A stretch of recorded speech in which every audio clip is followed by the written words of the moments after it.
আহ, দেখো চলে এলাম। কি করতে এলাম ভুলে গেছি। দেখো চলে এলাম এখানে সবজি কাটতে। কি সবজি কাটবো, রান্না বসাতে হবে। তো রান্না বসানোর জন্য কি কাটি, দেখো বিটগুলো পুরো ফুটো হয়ে গেছে রে। বিট সকালবেলা ভেজে দেবো।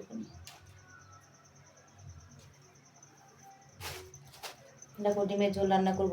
আলু কাটছি, ডিমের ঝোলের সঙ্গে একটা বিট ভেজা, দুটো বিট ভাজা করে দেবো। ডিমের ঝোলের সঙ্গে একটা বিট ভাজা করবো, দুটো না একটা।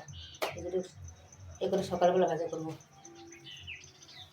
তো আজকে এইটুকু রান্না হবে। ডিমের ঝোল রান্না করবো, বিট ভাজা রান্না করবো। আদা কোথায়, আদা আদা আদা পাদা, এই আদা পেয়ে গেছি। আদা তো খারাপ দিচ্ছে, কদিন দোকান থেকে কি বলবো। বাবা কি ভয় পেয়ে গেলাম। দেখো বন্ধুরা, আদা আনছিল কতখানি, দেখো কত বড় পোকা বেরোচ্ছে আদার থেকে, কি ভয় পেয়েছি আমি। বাবা বাবা, কি বড় একটা পোকা। আদা আদা পোকা প্রথম দেখলাম এত বড় হয়। দেখো ভিতরে, বেরা বেরা বেরা বেরা। বাবা কি লম্বা হয় আদার পোকা। বন্ধু কে কে দেখেছো আদার পোকা? বেরাচ্ছেও না।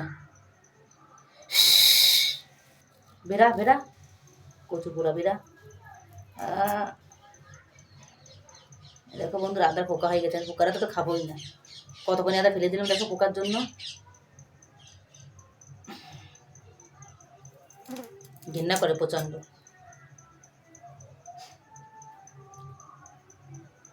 দোকানদার ঠকাচ্ছে আমাদের কদিন। এত পোকা আদা কেউ দেয় বলো? পোকা আদা দিয়ে দিয়েছে, একদম কুতিয়া কি বলবো। তো বন্ধুরা, আপনারা একটু বেশি করে সাপোর্ট করো। আর দেখো এখন আমি রান্না বান্না করবো। বটিটা সাফাই করে নিচ্ছি। তো এখন কি রান্না করবো বলো? ডিমের ঝোল। আজকে মন্দিরে খেতে গেছিলাম প্রসাদ, আমাদের এখানে মন্দিরে প্রসাদ দিয়েছিল। তো প্রসাদ খেতে গিয়েছিলাম। পুরি সবজি, আলু মটরের সবজি, পুরি, তারপরে বুন্দি, দেশি ঘি ভাজা। তো এখানটায় কেউ ভিডিও করে না বলে আমি এখানে ভিডিও করতে পারি না, ভিডিও করে দেখাতে পারি না। আপনার ভিডিও করে দেখাতাম আমি। এখানে ভিডিও করলে সবাই আবার হাসে।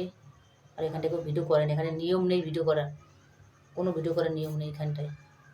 তো তার জন্য আমি ভিডিও করতে পারিনি।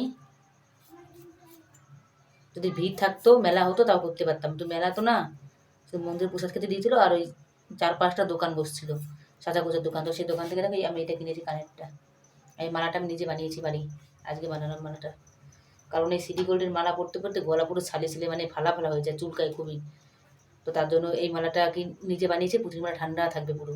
কি ঠান্ডা দেখেছো মালাটা? দেখো পুরো ঠান্ডা। আহা, গলায় লাগছে, ঠান্ডা যাচ্ছে। তো মালাটা কিরম বানালাম অবশ্যই আপনারা কমেন্ট করে জানাবে, ঠিক আছে? আর আদা দেবো না বেশি, আদা দিলে আবার তিতে লাগবে খেতে ডিমের ঝোল। তো বন্ধুরা টাটা, ভিডিওটা এখানে শেষ করলাম। ভিডিওটা কেমন লাগলো অবশ্যই লাইক কমেন্ট করে জানাবে। টাটা, সকলে ভালো থাকবেন।